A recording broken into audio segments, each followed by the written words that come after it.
Very good morning to all the viewers. As in the previous sessions, we have seen sensors, sensor characteristics, and classifications of sensors.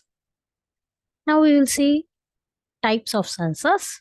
We have different types of sensors as I am showing in PPT, like temperature sensor, proximity sensor, pressure sensor, LDR sensor, light sensor, and then smoke sensor, level sensor, IR sensor, and ultrasonic sensor. For what purpose we will be using all these sensors means, for example, temperature sensor, as it will senses the temperature in the room and automatically it will switch on the AC if the temperature is high, and it will switch off the AC if the temperature is low. So for that purpose, we can use our temperature sensor, which is nothing but our application of IoT. And moreover, for the detection of movement, we can go for proximity sensor, and light sensor we can use in the practical applications like street lights, automatic street lights. Means no need a person to switch on the light and switch off the light, street lights, by using this LDR sensor, where this LDR sensor will sense the light. If there is a daylight, it will switch off the street lights automatically. If there is no light, darkness, then it will switch on the street light automatically. So for that purpose, we can use this LDR. We will see what is the working principle of LDR, light dependent resistor. And then smoke sensor. In industrial purpose also we can use this smoke sensor. If any hazardous gases evolved, then immediately this gas sensor, depending upon that gas concentration, it will give a buzzer sound. And level sensors we can use to check our quality and as well as levels of our water level sensors. Like that we can use these level sensors. And IR sensors are also used for the detection of movement, and ultrasonic sensor also will be using for the detection of movement. So all these types of sensors we can use for our applications of IoT, and as well as these sensors will sense the input and it will be producing an output by the processing by the actuator in connection with actuator. Then we'll see our first type of sensor, that is nothing but temperature sensor. Here I'm going to explain about LM35 temperature sensor. As here I have shown in your PPT, this is the picture of LM35 sensor, and it will consist of 3 pins. We need to connect one to the supply and third pin to the ground, and second pin as output we can take. As it is analog type sensor, we can connect this pin to our analog pins in our Arduino, where it will consist from A0 to A5. And this sensor senses the temperature value with an accuracy of plus or minus 0.25 degrees centigrade at room temperature, and in full scale plus or minus 0.75 degrees centigrade. Means a little bit negligible error only will be there, as here accuracy is great, we can say. And it can able to measure the temperature from minus 55 degrees to 150 degrees.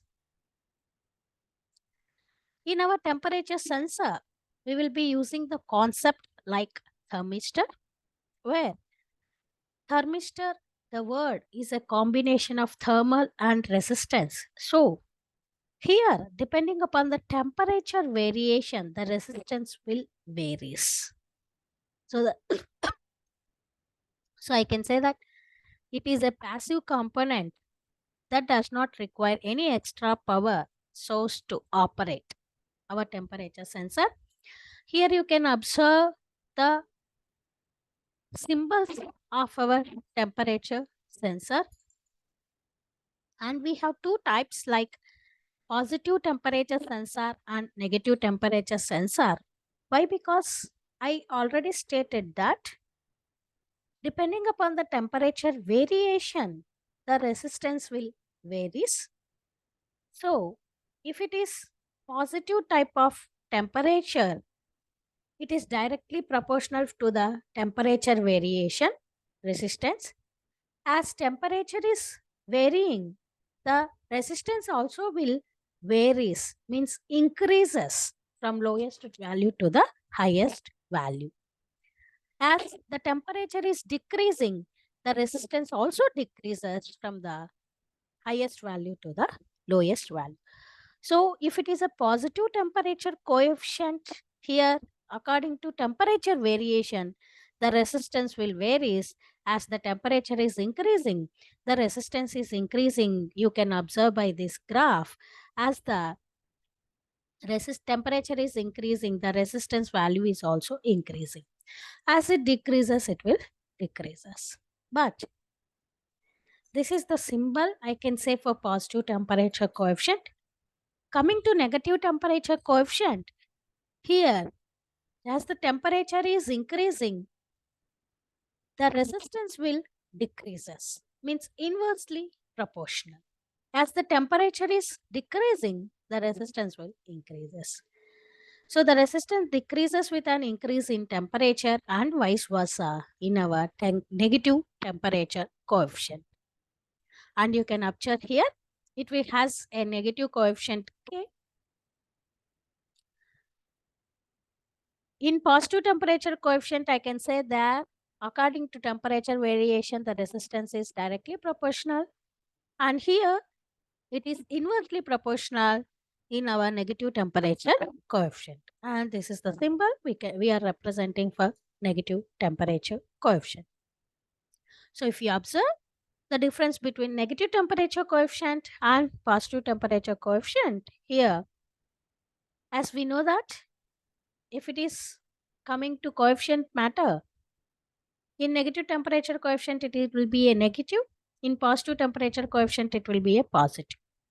And the metal oxides which we use for this negative temperature coefficient and positive temperature coefficient, here we have given cobalt, nickel, iron, manganese, and as well as titanium will be used. These metal oxide will be used for negative temperature coefficients. Coming to positive temperature coefficients, barium, lead, strontium, titanate, or the metal oxides will be using. Then the range is in between minus 55 degrees to 200 degrees centigrade. For positive temperature coefficient, it is 60 degrees centigrade to 120 degrees centigrade. Coming to applications, here in negative temperature coefficient, the temperature sensing and controlling will be there, and flow measurement we can do. For flow measurement also we'll be using this. As positive temperature coefficient will be using under overcurrent protection. Self-regulating heater will be there for positive temperature coefficient. Time delays and liquid level sensing. All these are applications of our positive temperature coefficient. Then these are some simple applications of thermistor. Automotive applications, household appliances we can use like microwaves, fridges, and ovens. Depending upon the temperature only, the cooling will be varied. And then to measure thermal conductivity of electrical materials, temperature compensation, and all these things, we may use this particular temperature sensor. And here I am representing a simple code how you can use your temperature sensor with respect to Arduino by connecting with Arduino. By using this temperature sensor code, we can run our code and we can get our output. That will be discussed in our next session. Thank you. Thank you for listening.